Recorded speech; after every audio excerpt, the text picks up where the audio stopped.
You ever have one of those days where you walk into your own store and find it looking like a tornado just ripped through? Yeah, that happened to Maya Ellis. And no, it wasn't some random act of vandalism. It was the Maple Grove HOA, led by none other than their self-appointed queen of chaos, Denise Caldwell. Picture the shelves torn off walls, dresses tossed like trash, glass shattered everywhere. And all because Maya dared to run a boutique that didn't fit their perfect little mold. Maya, though she's not your typical small business owner. Before hanging up her combat boots and opening that cozy shop on Willow Street, she was a special forces hand-to-hand combat trainer, the kind of person who can disarm a room without firing a single shot. So when Denise and her goons stormed in, thinking they could intimidate Maya into compliance, they seriously underestimated who they were dealing with. The morning started quiet, with sunlight spilling through the boutique windows, casting a calm glow over the lavender-scented air. Maya had traded adrenaline-pumping nights for peaceful days, selling handmade scarves and vintage dresses.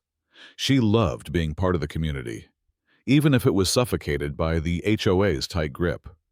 But that calm was about to shatter. Denise marched in like she owned every inch of that street, flanked by two burly enforcers decked out in HOA polos, the neighborhood's version of stormtroopers. She laid down the law. Maya's shop was disruptive and unfit for the community's aesthetic. And if Maya didn't sign over her lease to someone more in tune with their vision, there'd be consequences. Big ones. Maya's response: calm, steady, unflinching. She told Denise exactly where to shove her threats, that building predated the HOA by decades, and no amount of clipboard-wielding bullies was going to make her sell. You could almost see Denise's smile crack, but she quickly covered it with a venomous warning. And then it escalated, fast. Denise came back, not with words, but with destruction. Dresses ripped from racks, jewelry smashed on the floor. The boutique turned upside down while Maya stood her ground. When one of the enforcers lunged at her, Maya moved like lightning, twisting arms, dodging attacks, showing them exactly why she was once trusted to train soldiers. The crowd that gathered outside, phones in hand, captured every moment. Denise tried to scream legal threats, but Maya had proof.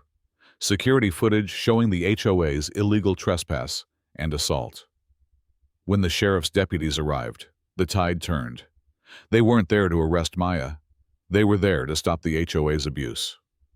Denise's power crumbled under the weight of her own arrogance as the community woke up to what was really happening. Maya stepped up, confronting the HOA board, calling out their corruption, and rallying neighbors to take back their streets, not with rules and fines, but with flowers, markets, and shared purpose. But here's the twist you didn't see coming.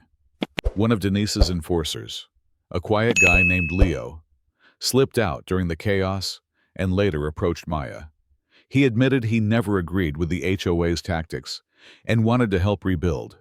Sometimes, even inside the worst storms, you find unexpected allies. In the end, Maya's boutique reopened, stronger, brighter, surrounded by neighbors who refused to be ruled by fear.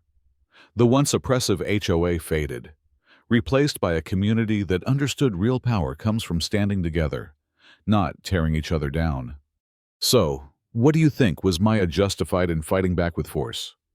Should community rules be enforced this way? Or is this just bullying in disguise? Drop your thoughts below, because this story isn't just about one boutique or one HOA. It's about the line between order and oppression, and who gets to decide where that line is drawn. If this story hit you like it hit me, smash that like button. Subscribe for more real-life battles. And don't forget to share your own experience with authority gone wrong. Because sometimes, standing up isn't just an option. It's the only way forward.